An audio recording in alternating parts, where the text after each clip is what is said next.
Hello and welcome to Professional Issues. This is MAST 203. Just as a reminder, this is a 5-week course, so it's going to move pretty quickly, and I'm happy to have you here. I'm excited. We're going to learn some new things.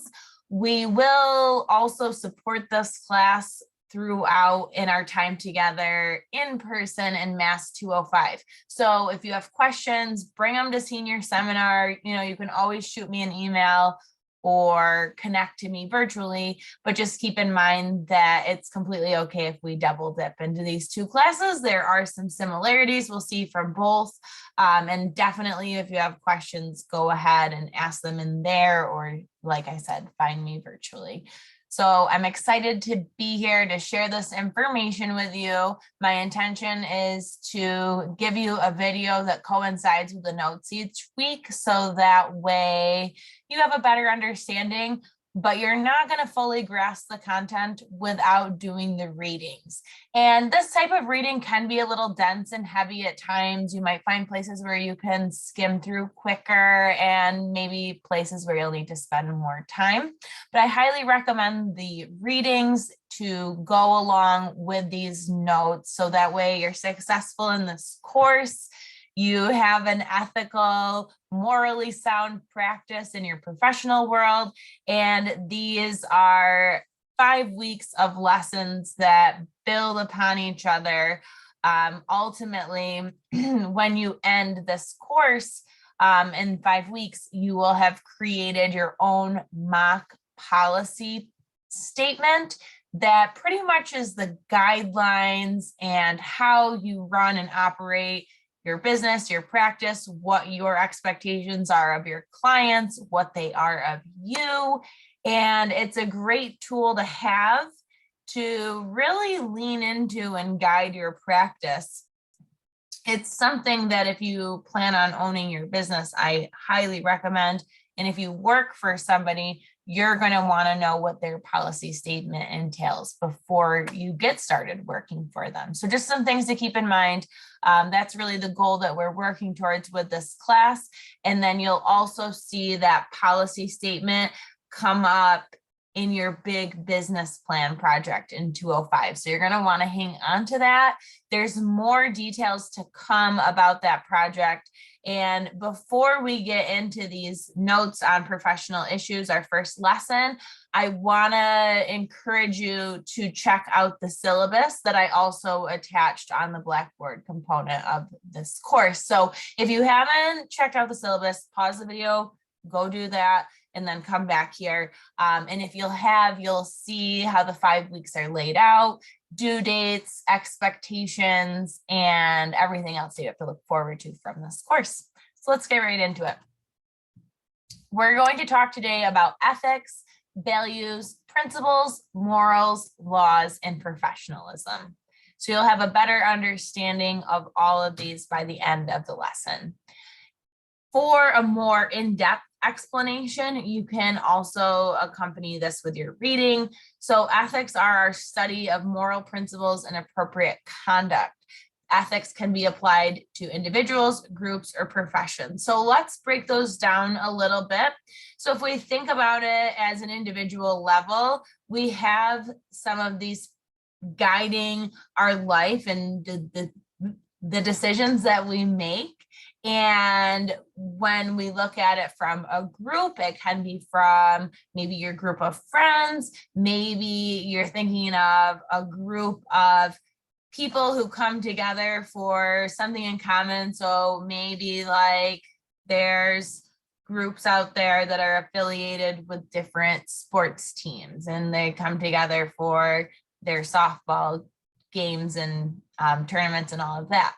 You can also apply this to professions. So when we talk about our massage therapy practice and profession, there are ethics that guide us and regulate us to make sure that we follow these moral principles, really guiding us how to act, behave in that professional setting. But again, you can see how this could be applied through the individual and group level as well. So as a massage therapist, what are our ethics? So that it goes into much more in depth in the reading, but ultimately it's behaving honorably. What does that mean, behaving honorably?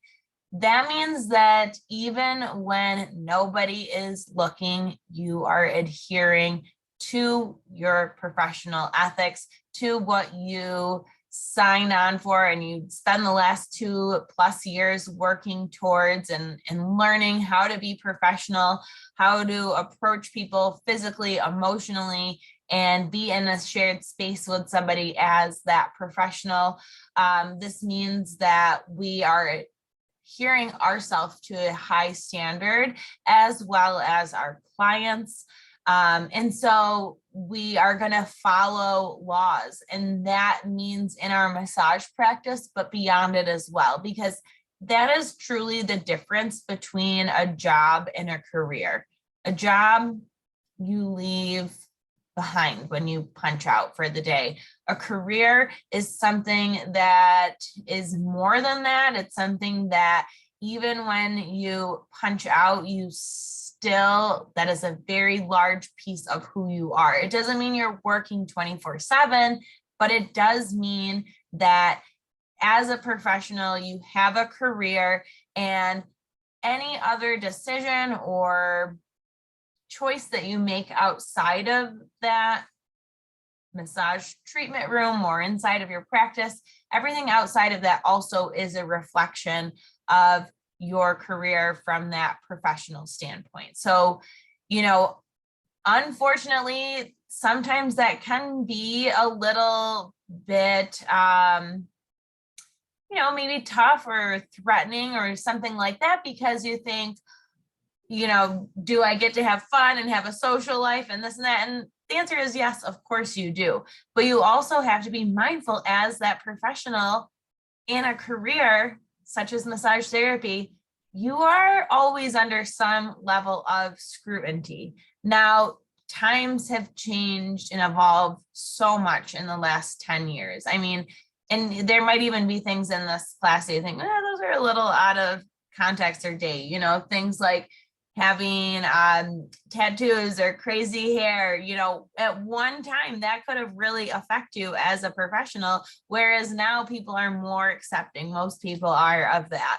And that would change with like behaviors and all of that too. But what doesn't change is we need to obey and abide by laws in order to adhere to our ethics. So just keep in mind that whatever happens outside of your treatment room, you're also expected to have these ethical practices beyond that. It does not mean that you can't ever have fun or a good time again, but you want to make sure you realize the responsibility that you have as a professional. So I know for me, it was like, I took a deep dive through my Facebook and things like that. And I deleted a lot of stuff that maybe I wouldn't want potential clients to see or employers and things like that. So just something to keep in mind. We respect all of our clients and we respect them equally. We treat people how we want to be treated. We're always upholding the dignity of our profession. So, there's going to be a time and a place where doing massage is maybe not appropriate. Maybe you're out to eat at your local, restaurant, and somebody comes up to you and they're like, oh, can you please rub my shoulders? They hurt so bad. And you have to stop yourself there and think, is this professional? Do I have a proper health history form and consent? Do I want people around seeing me do this? Just things you might not think that you'll come across that you might. We're always going to stay committed to our high quality work within our scope. If you're ever in doubt and you have questions about that, the New York State Office of Professions website is a great guideline for that to really show you what our scope is. I would also say too, like beyond New York State, if you are ever doubting if something is within our scope or not, always err on the side of caution.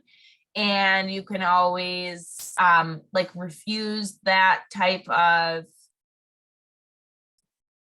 maybe somebody was going to ask you to do something, then you're like, I don't really know if that's within my scope. So say maybe they were asking you for like a very specific stretch, and you're like, I gotta, it's always okay to wait and look it up to make sure that it is within our scope before you go ahead and share that information or go on for like a certain training. I know when I started massage, we were allowed to do this technique called gua sha.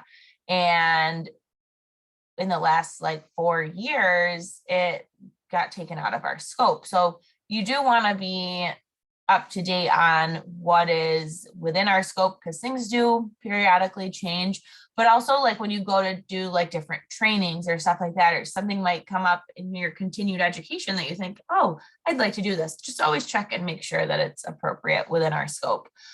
We want to be client-centered and have them at the focus and service-oriented, and ultimately, putting those needs in a priority place, so that way they are taken care of. Values are a little bit different, so they can either be tangible or intangible, and it comes down to what the individual's intrinsic worth is. What does that mean? It's like this feeling that we have inside of us that is very strong to what we believe in, right? Like what you value, what you hold as that standard for yourself. So it's usually based upon our beliefs and attitudes. And it involves what is desirable rather than what is right and correct. So sometimes your values don't necessarily always go along with what is considered right or correct. There's a ton of examples of that, but one that's coming to me would be some things like, maybe instead of going to like conventional medicine first for some sort of problem that you're having, you have this value in turning to natural alternatives. So maybe you're more likely to go to a chiropractor, seek out an herbalist, or something like that before you would go to conventional Western medicine. And maybe that's just a value that you have. Whereas other people in society might say, hey, the right thing to do is go and get that checked out by your primary care doctor. And you can see how these are individualized, and you can change those values over a course of a lifetime. And I'm sure what your values were when you were 12 years old are different from they are right now, and they will change and alter, in your 30s, 40s, 50s, and beyond. Principles, another term. So these all kind of sound alike. So if it were me, I would be making sure I could tell the difference between these key terms that we bring up today, because we will see them throughout the semester, these 5 weeks. Compromise an individual's code of action and enable a person to behave with integrity. That's our principle. So a part of it is based on what our values are. These also can differ from one person to the other. And it's really this individual code of action. So you, me, we all have our own unwritten or maybe written down codes of action that we work with and we stick to. And that's why we make our choices and how we make our choices based on our principles. And morals are going to connect to this idea of goodness and badness when it comes down to human behavior and character. So oftentimes we have these virtues or moral standards when you think of like, oh, I would never do that, or of course I would do that. That's how I am as a person. Typically, these are based around cultural and religious standards.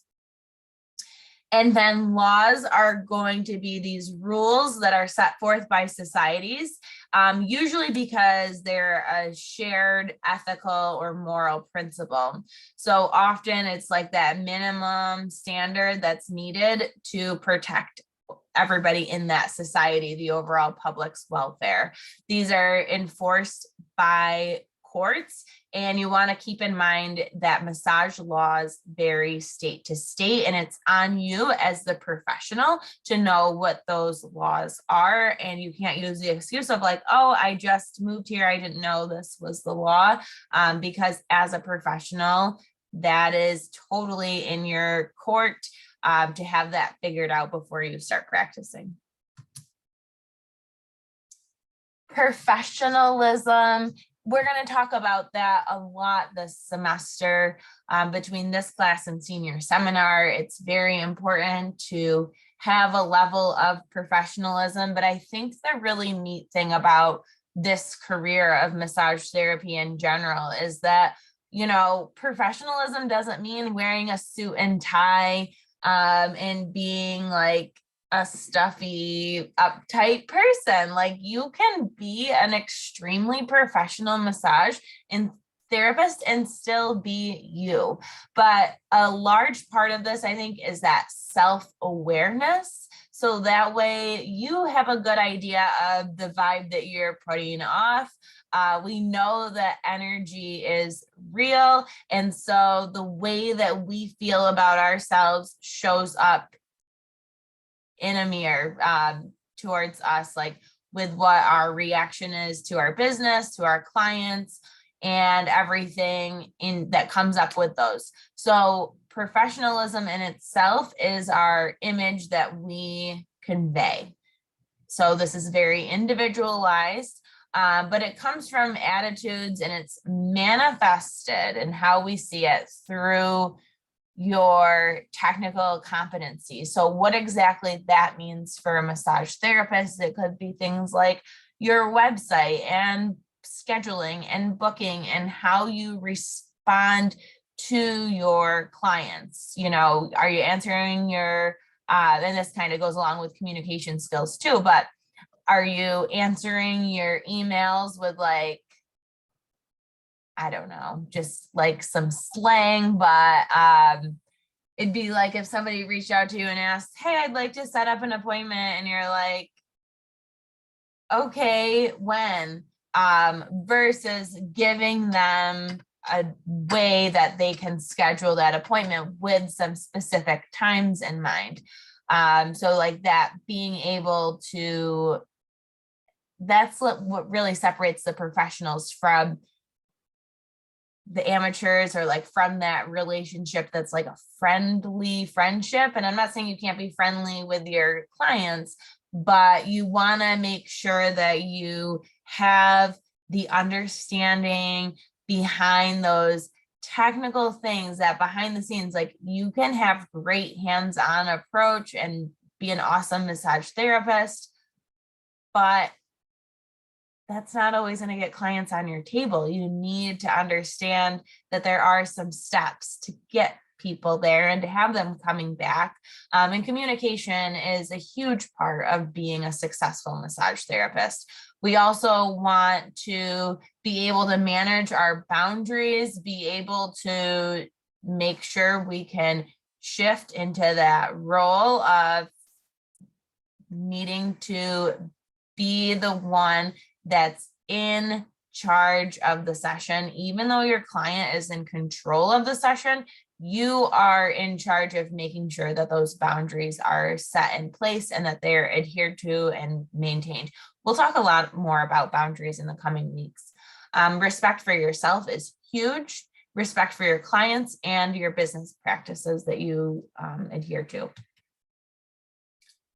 It's also related to ethical behavior or professionalism. And the thing is, though, ethical violations are unprofessional sometimes, but not all unprofessional behavior is unethical.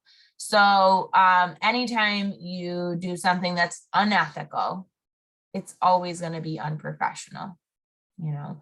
Maybe it's like you don't want to take people who you don't want to take on any male clients because for whatever reason, you don't want any male clients. So you say, I'm not going to take any male clients.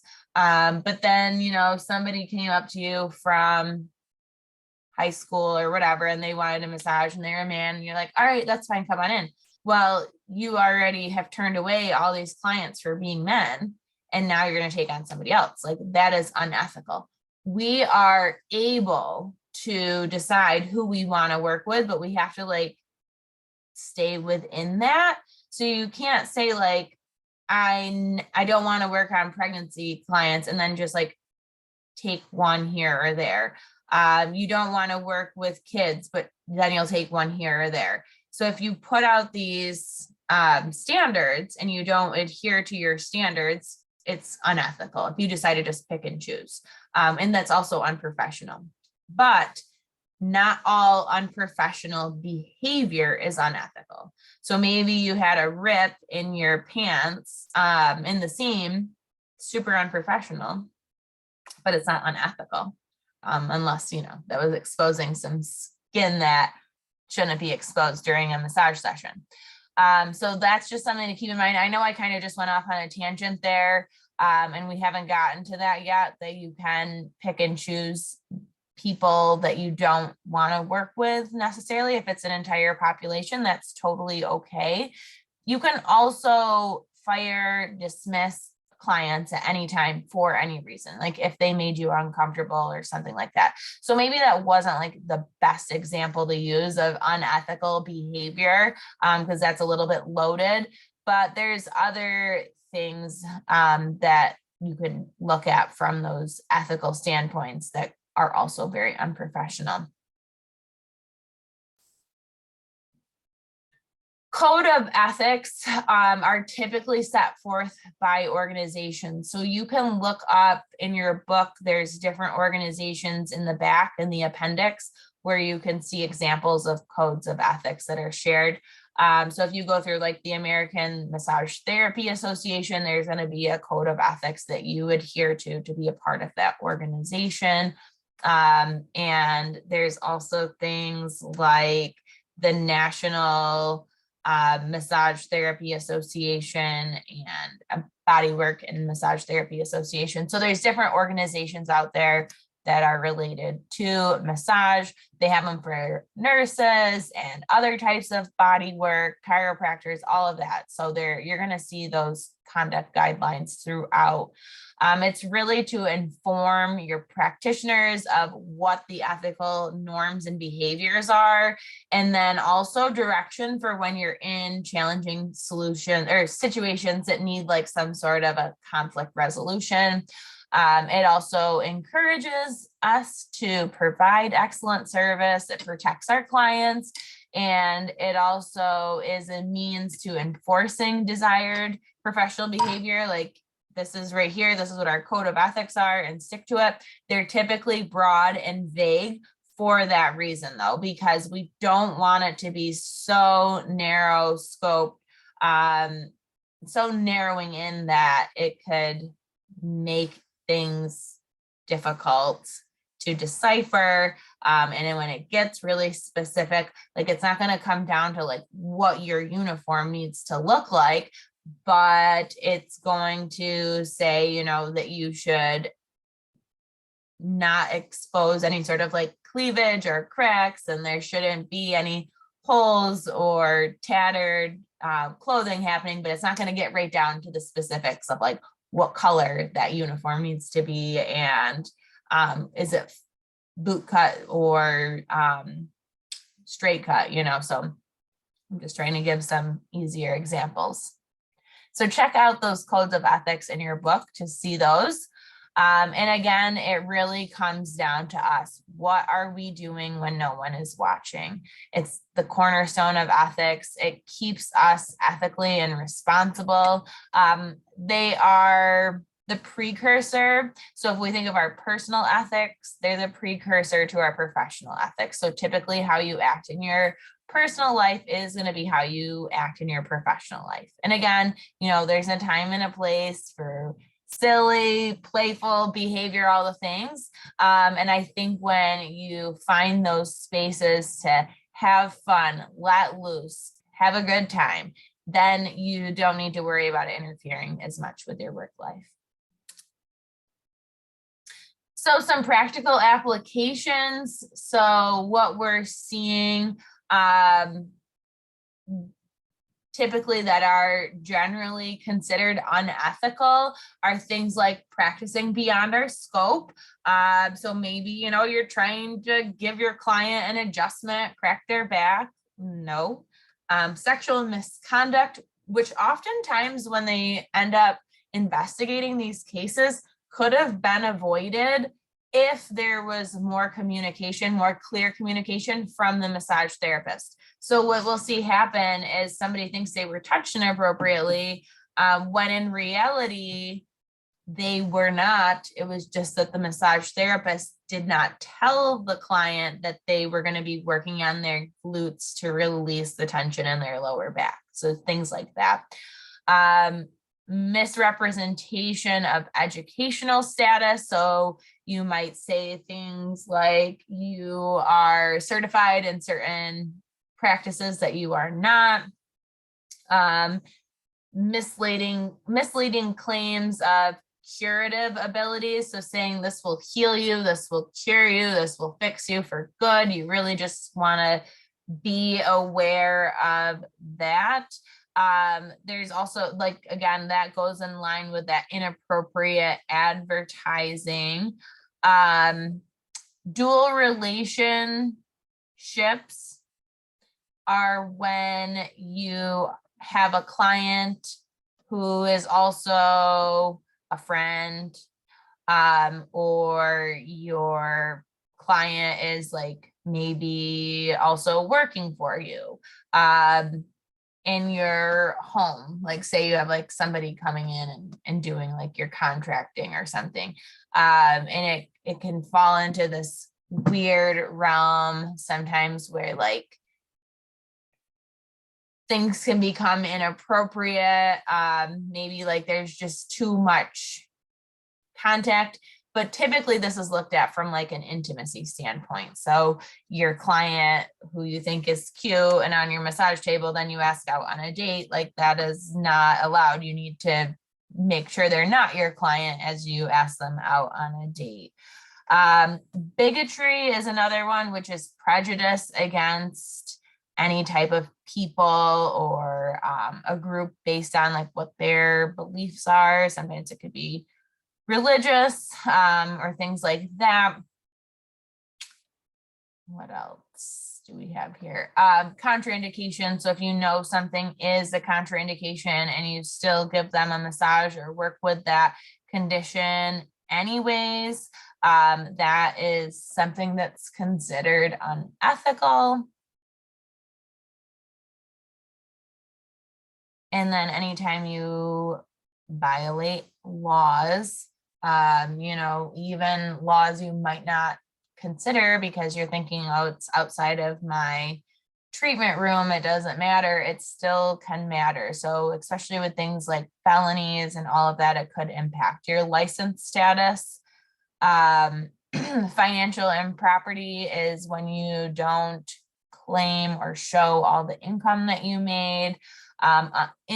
Uninformed consent, not adhering to confidentiality, things like that can all be unethical behaviors. Ethical dilemmas are when we have two or more of those principles that we talked about before in conflict. So it could be like you really want to help this person and you think massage could be great for them. But this person is also somebody that, you're dating or seeing like in that sense. So, you would have to end one of those relationships before another one start. There's also like this instance where there's something of value that's compromised. And two of the major principles involved in ethical dilemmas are duties and rights. So a duty is an act or a course of action required by a position, like a social custom or a law. So things like doing no harm and doing positive good. And our rights are thought to be as stringent claims. So justice is a basic right. An expectation that all clients will receive equal treatment. Just because one client gives you like a $35 tip and the other person doesn't give you a tip, you can't treat those people differently. And, you ultimately want to ask for the price that you want to receive to avoid that in general. But we can't treat clients differently because of things like that, or just because you like their personality more, or whatever the case is. The client's right is the right to self-determination. So we all have our own fate and free will. So usually we see these ethical dilemmas come up when there's two or more competing duties, two or more competing rights, or duties competing with rights. So if we have an ethical dilemma, there's a 6-step resolution model where you identify what the problem is, identify the potential issues involved, review what your code of ethics and laws are, and then evaluate potential courses of action. You can always obtain a consultant, somebody that has basically like no ties, like there's no emotional tie to this. They're like a neutral position on it, and then determine the best course of action. So with ethical congruency, there's really no right answer to test for ethical congruency, but it can help to ask yourself these questions. So if you're not sure if something is ethical or what the case is, what does your gut say about it? Do you get butterflies like just thinking about the issue? Do you have doubts? Is there something that you are sacrificing for any of your personal or professional values? Is it against the law or your code of ethics? And is it fair to all concerned parties in the short term as well as the long run? And if all of the details of this were made public, whatever the situation is, how would you feel about that? Would it hold up? Would your side be held up? The public had to see it go down. Some of the psychological concepts, massage therapy is a therapeutic relationship. I don't know why that's like up there in the dark, but so it's client-centered. We always want to make sure the services are geared towards the client. That's our duty as the practitioner. Fiduciary relationship. This is where the client places trust in the practitioner. And again, the client's interests are above your own. They're trusting you because you're the educated professional. Make sure you have structure, that there's time with a client and it's limited and structured. I know there are some massage therapists out there who work with clients in a way that, sometimes it's not just like a 60-minute session. It can be more unstructured. That's very uncommon. You definitely don't see that as much. Sticking with those time limits is a great idea in the beginning. You can always change your course of action. The expectation that the client has a right to safety is huge. We want to make sure they always feel safe. And then the power differential is the one person is usually in a more powerful position, which typically is us as the massage therapist. Like in other situations, you think of like the boss and the employer. So these are some of the psychological concepts. Transference is, again, we're keeping the client centered. So there's transference and countertransference. Transference is when the client transfers onto the practitioner. It is very normal and they don't even realize they're doing it. It's unconscious psychological phenomenon. And we see this in other practices beyond massage therapy. It's portrayed in a lot of movies in Hollywood. Sometimes the client is seeing like a therapist for mental health counseling, and then they end up like falling in love with that therapist. So in transferences, it's usually like these unresolved needs, feelings, and issues from childhood that are transferred onto the helper. So now the client might start behaving differently or feel differently towards the practitioner. So with strict attention to boundaries from the beginning, this can be almost always avoided. But maybe sometimes those boundaries need to be reintroduced. People who are more prone to transference, think about who do you think that would be? Oftentimes it's survivors of abuse, people who had not so great childhoods, things like that. And countertransference is when the practitioner does this to the client. So it's just the opposite. And usually it results in less effective therapy, a loss of clients, and actual psychological harm to the client. So this is very unethical, unprofessional, all the things. So we have these defense mechanisms that can come up, like projection, repression, and denial. So projection is when we have these thoughts or feelings that we're not comfortable with, and we project them on others and see it as their issue, when really it's coming from us. Repression is when a painful experience is removed from the conscious mind. So you just totally forget about it. And our body does this as a defense mechanism. Our mind does it as a defense mechanism. And then denial is just actively refusing to recognize or acknowledge the state of reality. All right, so those were some of our key terms. I hope this was helpful, and make sure to do the reading and discussion this week. Have a good day.